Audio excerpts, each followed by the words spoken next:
Are you guys ready? Dun, dun, dun, dun. OMG! Ayan siya. Super duper happy.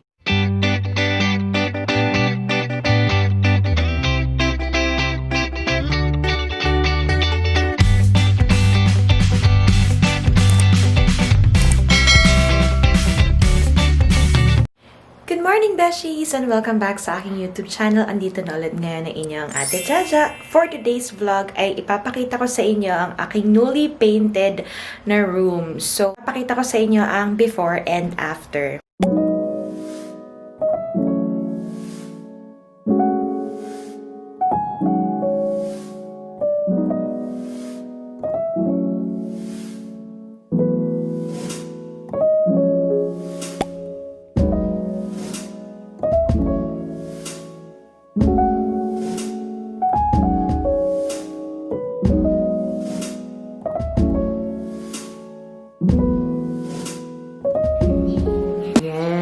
This is day 4.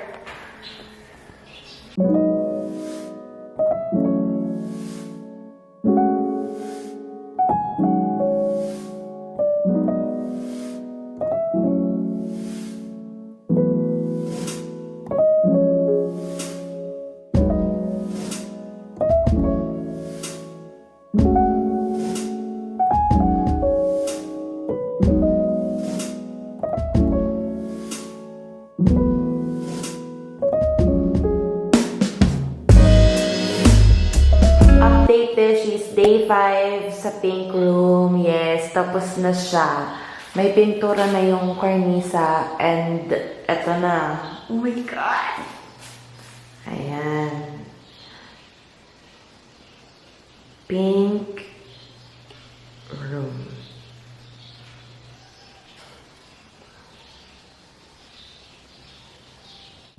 Day 6 sa yellow room. May pintura na rin ang corner.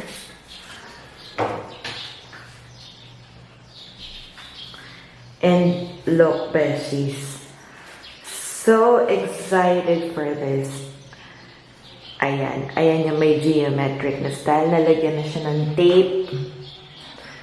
Bale, 2 masking tape ang nagamit ni Kuya. Sobrang excited ako. Oh my gosh.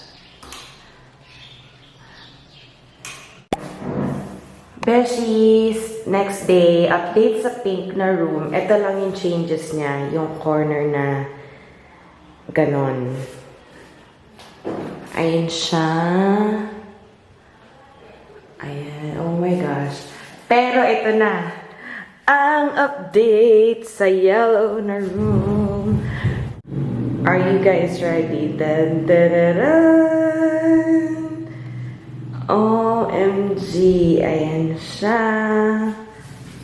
Super duper happy. Super saya.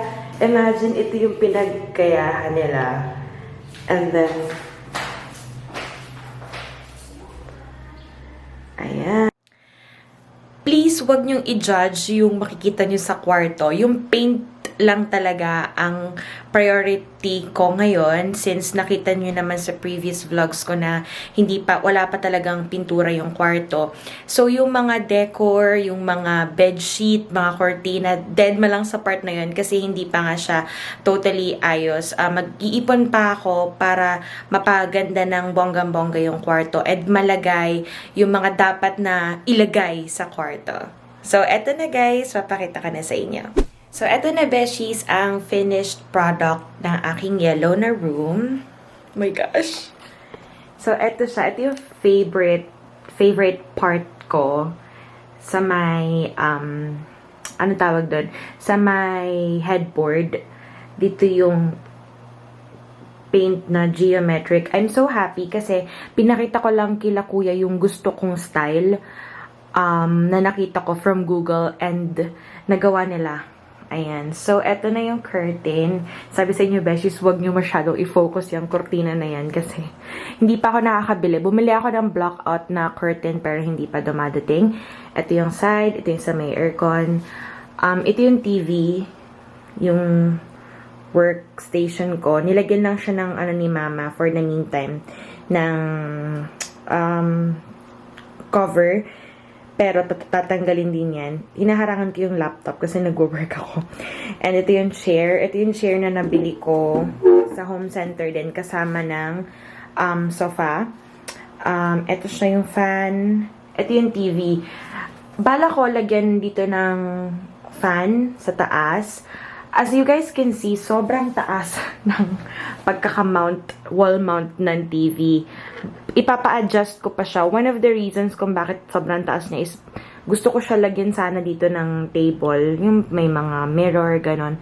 Pero sabi ng friend ko, sobrang taas pa niya. So, ibababa ko na lang siya soon. And ito naman yung bed. Oh my gosh, please, huwag may judge. Yan yung bed. Ayan siya. So, hindi pa talaga to yung final na bed. Ito yung previous na bed ko before pa magkaroon ng paint ang room. Since wala pa akong budget para sa bed, ayan siya. So, nilagyan lang namin ng cover and comforter yung bed. And that's pretty much everything. Ayan siya, Beshies. So, tada! Dito lang talaga super happy ako. Favorite color ko ang yellow. That's pretty much everything, Beshies. If you have any suggestions kung paano ko magpapaganda yung room, just leave a comment down below. Let me know. You can send me a message as well on Facebook or Instagram. Ang link ay nasa description down below.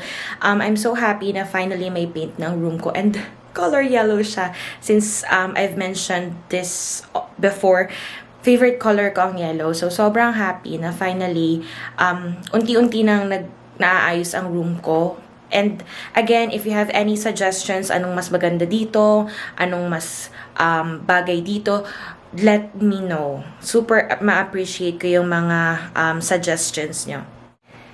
Madami pa kayong dapat na abangan kasi pakonti-konti napapaayos ko na yung bahay namin. So, dun sa pink na room, ang bala ko dun is parang loft style ng bed. Pero matagal ko pa mapapaayos yun since wala pang time and budget yun talaga. So, thank you so much for watching. I hope you guys enjoyed. If you have any questions, comments, or suggestions, just leave a comment down below. Do not forget to hit like and subscribe sa aking YouTube channel for more updates. Follow and like my Facebook and Instagram page as well. Link ay nasa description down below. Ang shoutout natin for today's vlog ay kay Jane Mia channel. Hi Jane Mia!